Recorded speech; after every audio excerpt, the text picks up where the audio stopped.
শ্রদ্ধায় ভাষা শহীদদের স্মরণ করছে জাতি। দেশের বিভিন্ন স্থানে শহীদ মিনারে মানুষের ঢল। প্রথম প্রহরে রাষ্ট্রপতি প্রধানমন্ত্রীর পক্ষে শ্রদ্ধা।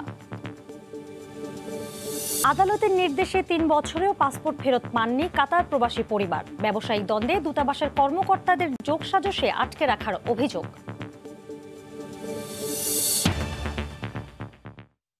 সময় সংবাদের সঙ্গে আছি আমি জেনিফার কামাল। সর্বস্তরের মানুষের শ্রদ্ধা, ভালোবাসা আর মর্যাদায় পালিত হচ্ছে আন্তর্জাতিক মাতৃভাষা দিবস। করোনা মহামারীর মধ্যেও ২১-এর প্রথম প্রহর থেকেই কেন্দ্রীয় শহীদ মিনারে ভিড় করেন সব শ্রেণী পেশার মানুষ। হাতে হাতে ফুল আর ব্যানার নিয়ে ২১-এর সকালেও স্মৃতির মিনারে একই ঢল। শ্রদ্ধা নিবেদন করা হচ্ছে। তাদেরকে আমরা শ্রদ্ধা জানাতে আসি। আমরা যে এইটুকু আসতে পেরেছি এটাই অনেক বড় ব্যাপার। আর আমরা আশা করব যে সামনের বছর আবার আমাদের সেই প্রাণের আনন্দে আমরা মেতে উঠব। বই মেলা চলবে, সাথে সাথে শহীদ মিনারে আসবো ফুল দিতে আমাদের সেই ছোট ছোট বাচ্চাদেরকে নিয়ে। শ্রদ্ধাবোধের জায়গাটা তৈরি হয়ে গেছে ছোটবেলা থেকে, সেই শ্রদ্ধাবোধের জায়গা এবং ছোটবেলা থেকে তৈরি হয় এই অভ্যেস, এই দুটো সমন্বয়ে আসলে এই করোনার মধ্যেও এখানে ছুটে আসা সব পরিবারে। কেন্দ্রীয় শহীদ মিনার থেকে এতক্ষণ আমাদের সঙ্গে ছিলেন সহকর্মী তরিকুল ইসলাম সৌরভ। এর আগে শহীদ দিবসের প্রথম প্রহরে রাষ্ট্রপতি মোহাম্মদ আব্দুল হামিদ ও প্রধানমন্ত্রী শেখ হাসিনার পক্ষে তাদের ২ সামরিক সচিব শ্রদ্ধা জানান। এরপর শহীদ বেদিতে শ্রদ্ধা নিবেদন করেন রাষ্ট্রের ঊর্ধ্বতন কর্মকর্তা সহ বিভিন্ন রাজনৈতিক, সামাজিক ও সাংস্কৃতিক সংগঠন। সর্বস্তরে বাংলা প্রচলন করা সহ জাতিসংঘে বাংলাকে দাপ্তরিক ভাষা করার দাবিও ছিল রাজনৈতিক নেতাদের কণ্ঠে। সালাউদ্দিন লিয়ার ক্যামেরায় দেবাশিস রায়ের রিপোর্ট।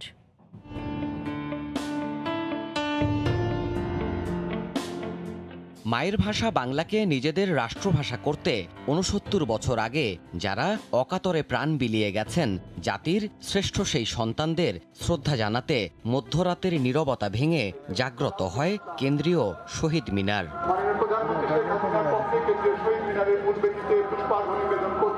মহামারীর বাস্তবতায় প্রথমবারের মতো ২১-এর প্রথম প্রহরে রাষ্ট্রপতির তরফ থেকে তার সামরিক সচিব মেজর জেনারেল সালাউদ্দিন ইসলাম ও প্রধানমন্ত্রীর সামরিক সচিব মেজর জেনারেল নকিব আহমেদ চৌধুরী জাতির পক্ষে শ্রদ্ধার্ঘ্য অর্পণ করেন শহীদ বেদিতে। এরপরেই স্পিকার ও ডেপুটি স্পিকারের পক্ষে ফুল দেন তাঁদের সার্জেন্ট অ্যাট আর্মসরা। সাধারণ সম্পাদক ওবায়দুল কাদেরের নেতৃত্বে শ্রদ্ধা জানানো হয় বাংলাদেশ আওয়ামী লীগের পক্ষ থেকেও, ছিলেন বিরোধী দলের সদস্যরাও। এরপর ৩ বাহিনী প্রধান জাতির শ্রেষ্ঠ সন্তানদের শ্রদ্ধা নিবেদন করেন। সম্মান জানান পুলিশ, র্যাব সহ আইন শৃঙ্খলা রক্ষা বাহিনীর সদস্যরা। শহীদদের প্রতি শ্রদ্ধা জানিয়েছেন বিভিন্ন মন্ত্রণালয় ও কূটনৈতিক ব্যক্তিবর্গ। অমর ২১-এর এই আয়োজনের উদ্যোক্তা প্রতিষ্ঠান ঢাকা বিশ্ববিদ্যালয়ের উপাচার্য শ্রদ্ধা নিবেদনের পর জানান, করোনার কারণে সাবধানতাই এবারের ২১-এর বাস্তবতা। স্বাস্থ্যবিধি মেনে শ্রদ্ধা নিবেদনের সুযোগ সকলেই পাবেন। ২১ ও বিজয় কোনোটিই এখনও সুসংহত নয় উল্লেখ করে রাজনৈতিক নেতারাও চেতনার প্রশ্নে আরও কাজ করার প্রত্যয় জানান। জাতিসংঘে এখনও বাংলাকে দাপ্তরিক ভাষা হিসাবে গ্রহণ করেনি, স্বীকৃতি দেয়নি। আমরা আজকে ২১-এর মঞ্চ থেকে সেই দাবি জানাচ্ছি। রাষ্ট্রীয় আনুষ্ঠানিকতা শেষে পূর্বসূরি শহীদদের ভালোবাসা জানাতে স্মৃতির মিনারমুখী হয় হাজারো জনতার ঢল। মাতৃভাষার মর্যাদা রক্ষায় বাঙালির আত্মত্যাগের এই দিনটি শোক আর গর্বের মধ্যে দিয়ে জাতিগত স্বকীয়তা ও অধিকার প্রতিষ্ঠায় চিরপ্রেরণা জুগিয়ে যাচ্ছে কাল থেকে কালান্তরে। সর্বস্তরে বাংলার প্রচলন ঘটাতে পূর্বপুরুষদের চিরভাস্বর সেই চেতনা ধরে রেখে জাতিকে পাড়ি দিতে হবে আরও অনেকটা পথ, বলছেন শ্রদ্ধা জানাতে আসা বিশিষ্টজনরা। দেবাশিস রায়, সময় সংবাদ, কেন্দ্রীয় শহীদ মিনার, ঢাকা। আমার ভাইয়ের রক্তে রাঙানো ২১শে ফেব্রুয়ারি, আমি কি বলিতে পারি, ছেলেহারা শত মায়ের অশ্রু গড়াইয়ে ফেব্রুয়ারি, আমি কি বলিতে পারি। জন্ম ভিন দেশে হয়েও বাংলা ভাষার প্রেমে মজেছেন, রপ্ত করেছেন পরম মমতায়। ব্রিটেনের মারিয়া ও ফ্লোরিনার বাংলা ভাষার প্রতি ভালোবাসা নিয়ে রিপোর্ট থাকছে সংবাদের শেষাংশে। সময় সংবাদে আরও থাকছে, বঙ্গবন্ধুর ভাষা আন্দোলনের ইতিহাস নিয়ে এলো গ্রাফিক নোভেল মুজিবের ৮ম খণ্ড। ভূমিকা রাখবে শিশুদের মন ও মনন গঠনে। সংগ্রামী মহান নেতা বঙ্গবন্ধু শেখ মুজিবুর রহমানের ভাষা আন্দোলন কেন্দ্রিক ইতিহাস এবার উঠে এসেছে গবেষণা প্রতিষ্ঠান CRI এর গ্রাফিক নভেল মুজিবের ৮ম খণ্ডে। বিশেষজ্ঞরা বলছেন এই বই শিশু কিশোরদের শেখাবে দেশমাতৃকার প্রতি ভালোবাসার অঙ্গীকার। তরিকুল ইসলাম সৌরভের রিপোর্ট। এটা জানার আমরা সুযোগ পেয়েছি। বঙ্গবন্ধু শেখ মুজিবুর রহমানের অসমাপ্ত আত্মজীবনী অবলম্বনে এই নোভেলে রয়েছে প্রধানমন্ত্রী ও জাতির জনকের কন্যার প্রত্যক্ষ তত্ত্বাবধায়ন। প্রথম যখন আমাদের মুজিব গ্রাফিক নভেল বের হওয়া শুরু করলো, তখন ভেবেছিলাম যে প্রধানমন্ত্রী হয়তো নতুন প্রজেক্ট 2-1টা দেখবেন, ফিডব্যাক দিবেন, পরে আর সময় হবে না। এখন মুজিব 1 থেকে 8 মার্কেটে চলে এসেছে। প্রতিবার কমিকটা বের হওয়ার আগে প্রধানমন্ত্রী নিয়ম করে এটার ফিডব্যাকটা পাঠান। রং ও রেখায় কালো অক্ষরে কতভাবেই না প্রকাশিত বঙ্গবন্ধু। সব মাধ্যম শিশুদের উপযোগী নয়। এবার গ্রাফিক নভেলে সে অভাব অনেকাংশেই পূরণ হবে। শিশুরা কিন্তু আপনার ছবিতেই দেখতে চায় সবকিছু, এবং যেই কারণে যে ইমেজটা যখন সে দেখতে পাচ্ছে, ভাষা আন্দোলনে যে বঙ্গবন্ধুর যে ভূমিকা ছিল, এটা যখন সেটা ইমেজে ভিজিট দেখতে পাচ্ছে, এটা কিন্তু তার সারা জীবনের একটা ক্যারি করবে এটা তার মধ্যে। শিশুদের মন ও মনন গঠনে এই নোভেল রাখবে দীর্ঘ ছায়া, এমনটাই মনে করেন এই শিক্ষাবিদ। আমাদের দায়িত্ব আমাদের পরবর্তী প্রজন্মকে বঙ্গবন্ধু সম্পর্কে জানানো, বোঝানো, যাতে তারা অনুভব করতে পারবে। বঙ্গবন্ধুর জীবন আলোর প্রতি শ্রদ্ধা জানানোর জন্য ফুল কিনতে দোকানগুলোতে মানুষের ভিড়। এই মুহূর্তে রাজধানীর শাহবাগে আছেন রিপোর্টার হরিপদ সাহা। সরাসরি চলে যাচ্ছি তার কাছে। জেনিফার, এবার জানেন একটি ভিন্ন প্রেক্ষাপটে কিন্তু 21শে ফেব্রুয়ারি মহান ভাষা দিবস উদযাপন হচ্ছে। যে বিষয়টা হচ্ছে যে প্রত্যেকটি শিক্ষা প্রতিষ্ঠানে কিন্তু করোনা মহামারীর কারণে বন্ধ আছে। সেই বন্ধ থাকার কারণে সেই শিক্ষা প্রতিষ্ঠান কেন্দ্রিক যে 21শে ফেব্রুয়ারির আয়োজন, যে উদযাপন, সেই বিষয়গুলো কিন্তু এবছর নেই। এবং পাশাপাশি কেন্দ্রীয় শহীদ মিনারেও কিন্তু এবছর জনসমাগম সীমিত রাখার জন্য কিন্তু ঢাকা মেট্রোপলিটন পুলিশ থেকে কিন্তু বলা হয়েছে, সেই ব্যবস্থাগুলোই রাখা হয়েছে। এবং আমরা সকাল থেকে দেখতে পেয়েছি অন্যান্য বারে যে জনসমাগম হয় তার তুলনায় এবার কিছুটা কমই রয়েছে। সেই প্রেক্ষাপটে শাহবাগের যে পাইকারি ফুলের আড়তে আমি সকালে এসে যেটা দেখতে পাচ্ছি যে ফুল বেচা কেনাতেও কিন্তু একটা মারাত্মক নেতিবাচক প্রভাব পড়েছে, যেহেতু এবার আয়োজনে কিছুটা কাটছাট রয়েছে। যেহেতু বেচা বিক্রি কম, রাজধানীর বিভিন্ন বাইরের এলাকা থেকে যেসব ফুলগুলো এখানে এসেছে গত 2-3 দিনে, সেইগুলো কিন্তু ঠিক প্রত্যাশিত হারে বিক্রি করতে পারছেন না বিক্রেতারা। এবং বিক্রি কম থাকার কারণে দামটা এতটাই পড়ে গেছে। আপনাকে আমি জানাতে চাই, গোলাপ ফুল গত সপ্তাহে যে পহেলা ফাল্গুন এবং ভালোবাসা দিবস কে উপলক্ষে যে পাইকারি বাজারে 6 টাকা 7 টাকা পর্যন্ত বিক্রি হয়েছে, সেই গোলাপ ফুল এখন কিন্তু 1 টাকা 1.5 টাকায় বিক্রি হচ্ছে পাইকারি বাজারে। তো এরকম অবস্থা, এবং প্রচুর ফুল আমি দেখতে পাচ্ছি যে এখনও পর্যন্ত অবিকৃত পড়ে আছে। এখন প্রায় 10টার বেশি সময় পার হয়ে গেছে, এবং বিক্রেতারা বলছেন যে এই ফুল যদি আজকে বিক্রি করা না যায়, কালকে হয়তো তাদেরকে ফেলে দিতে হবে। এবং গতকালকের বা তার আগের দিনের যে ফুলগুলো তাদের কাছে রয়ে গেছে, সেই ফুলগুলো কিন্তু আজকে ফেলে দিতে হবে। সেই ফুল ফেলতেও কিন্তু তাদেরকে অর্থ খরচ করতে হচ্ছে।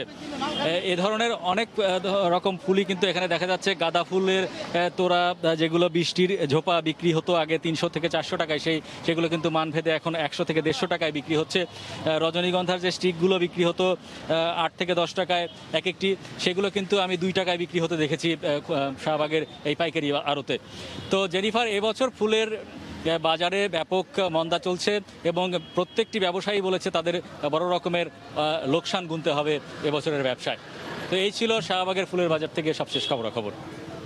রাজধানীর শাহবাগ থেকে এতক্ষণ আমাদের সঙ্গে ছিলেন সহকর্মী হরিপদ। দেখছেন সময় সংবাদ। টানা ছুটিতে সৈকত শহর কক্সবাজারে গিয়ে দ্বিতীয় দিনের মতো হাজার হাজার পর্যটক রাত কাটিয়েছেন সৈকতের বালুচরে, গাড়ির সিটে বসে কিংবা খোলা আকাশের নিচে। বিনোদনের জন্য এসে এই প্রথম সীমাহীন দুর্ভোগ পোহাচ্ছেন বলে দাবি ভ্রমণ পিপাসুদের। সুজাউদ্দিন রুবেলের রিপোর্ট। বিনোদনের জন্য ছুটে আসা কক্সবাজারে, কিন্তু এই বিনোদন এখন পরিণত হয়েছে বেদনায়। হোটেলে রুম না পেয়ে শুক্রবারের মতো শনিবারও খোলা আকাশের নিচে রাত কাটান বহু পর্যটক। পর্যটন গলমাটেও রাত কাটান হাজার হাজার পর্যটক, কেউ গাড়ির সিটে বসে, আবার কেউ কেউ গাড়ির সামনে পায়চারি করে। একে তো গত 3 দিন ধরে এখানকার হোটেলগুলোতে কোনো রুম খালি নেই, তার মাঝেও একটু বিনোদনের আশায় 8 থেকে 10 ঘন্টা দীর্ঘ পথ পাড়ি দিয়ে কক্সবাজারে পৌঁছার পর হাজার হাজার পর্যটকের এখন সময় কাটছে এসব বাসে। যে রুম হচ্ছে আপনার 2500-3000 টাকা ভাড়া, ওটা এখন আপনার 15,000-16,000 টাকা ভাড়া। এখানে আপনার অনেক ভোগান্তি হচ্ছে। এখানে আসছি ঘন্টায় 30 টাকা করে দেওয়া লাগতেছে। এই জন্যই আসলে ম্যাক্সিমাম টাইমটা আমরা হচ্ছে কি মানে সমুদ্রে দেখে কাটাতে চাচ্ছি। রাত 1টা, যেখানে সৈকত পর্যটক শূন্য থাকে, সেখানেও অবস্থান করছেন হাজার হাজার পর্যটক। রুম না পেয়ে পরিবার পরিজন নিয়ে রাত কাটিয়ে দিয়েছেন সৈকতের কিটকটে বা বালুচরে হাঁটাহাঁটি করে, আবার কেউ কেউ গান বাজনা করে। আমরা চিন্তা ভাবনা করছি আমরা কক্সবাজার আসবো না। যে পরিমাণ ভোগান্তির শিকার রয়েছে ওটা আসলে বলে বোঝান যাবে না। যেখানে যাই সেখানেই দালাল। তবে ট্যুর অপারেটররা বলছেন, টানা ছুটিতে পর্যটকদের সীমাহীন দুর্ভোগ পর্যটন শিল্পের জন্য শুভ লক্ষণ নয়। এই ধরনের দুর্ভোগে যদি মানুষ পড়তে থাকে তাহলে এটা পর্যটনের জন্য মারাত্মক একটা বিরূপ প্রতিক্রিয়া সৃষ্টি করবে। পর্যটন ব্যবসায়ীরা জানিয়েছেন, সাগরপাড়ের এই শহরে 4.5 শতাধিক হোটেল, মোটেল ও কটেজ রয়েছে। এসবে 2 লাখ পর্যটকের সংকুলান হয়। সুজাউদ্দিন রুবেল, সময় সংবাদ, কক্সবাজার। সময় সংবাদ। দেশের বাইরের খবর। তুষারপাত কেবল দুর্যোগ নয়, সৌন্দর্যের আধারও বটে। কানাডার মানিটোবায় গড়ে তোলা হয়েছে রীতিমতো বিশ্বের সবচেয়ে বড় এক বরফের রাজ্য, যা দেখতে ভিড় করছেন পর্যটকরা। চীনের বেশ কয়েকটি অঞ্চলে শুভ্র বরফের মুগ্ধতা মন ভালো করে দিবে মুহূর্তেই।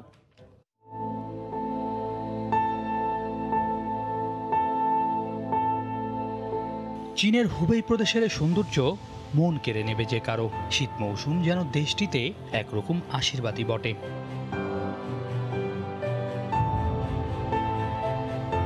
পাহাড়গুলো ঢেকেছে বরফের চাদরে, প্রকৃতি যেন এখানে দিয়েছে দুহাত ভরে। ভ্রমণ পিপাসুরা ঘুরতে এসে বিভিন্ন খেলাতেও মেতে ওঠেন। কানাডায় গড়ে উঠেছে বিশ্বের সবচেয়ে বড় বরফ ঘর। এখানকার কক্ষগুলো এক একটি গোলক ধাঁধা তথা বিস্ময়। ম্যানিটোবা প্রদেশের এই স্থাপনা দেখতে ভিড় করছেন বহু মানুষ। তবে রয়েছে সামাজিক দূরত্বের বিষয়টি। 2019 সালে আমরা চিন্তা করি বরফ দিয়ে কিছু করা যায় কিনা। এই আকৃতির স্থাপনা নিয়ে ভাবনা ও কাজ শুরু তখন থেকেই। চলতি বছরের ফেব্রুয়ারিতে যার কাজ সম্পন্ন হয়, দ্রুতই উন্মুক্ত করে দেই সবার জন্য।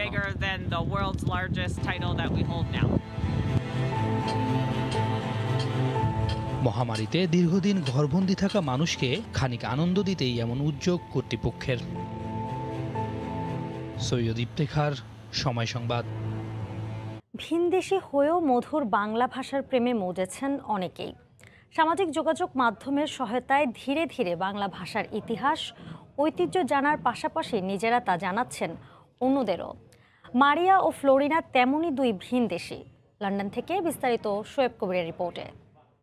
আমার ভাইয়ের রক্তে রাঙানো 21শে ফেব্রুয়ারি, আমি কি বলিতে পারি। ছেলেহারা শত মায়ের অশ্রু গড়াইয়ে ফেব্রুয়ারি, আমি কি বলিতে পারি। ফ্লোরিনা আর মারিয়া দুজনেরই জন্ম ও বেড়ে ওঠা বাংলাদেশ থেকে 6000 কিলোমিটার দূরের দেশ রোমানিয়াতে। বর্তমানে এদের বসবাস যুক্তরাজ্যে হলেও কাকতালীয়ভাবে দুজনেই বিয়ে করেছেন বাংলাদেশের ছেলেকে। মারিয়া বাংলা ভাষাটা রপ্ত করেছেন বেশ ভালোভাবেই। অন্যদিকে শত ব্যস্ততার মধ্যেও ফ্লোরিনা চর্চা করে যাচ্ছেন বাংলা ভাষার। মাতৃভাষার পাশাপাশি বাংলায় কথা বলতে সমান স্বাচ্ছন্দ্য বোধ করেন দুজনেই। আমার বাংলা ভাষা অনেক ভালো লাগে, কারণ বাংলা ভাষা দুনিয়ার সবচেয়ে মিষ্টি ভাষা। আমি বাংলা জানি না 100%, আমি বাংলা জানি না, আমি অল্প বাংলা বুঝি। তবে মজার বিষয় হলো পাশাপাশি শহরে থাকলেও এখনো পর্যন্ত নিজেদের মধ্যে পরিচয় হয়নি মারিয়া ও ফ্লোরিনার। বাংলা গান অনেক ভালো লাগে।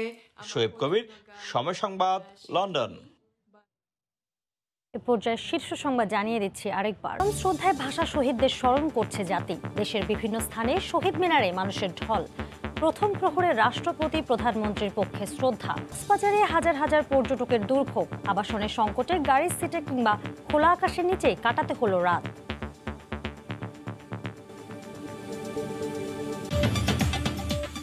এই ছিল এখনকার মতো, সঙ্গে থাকুন সময়।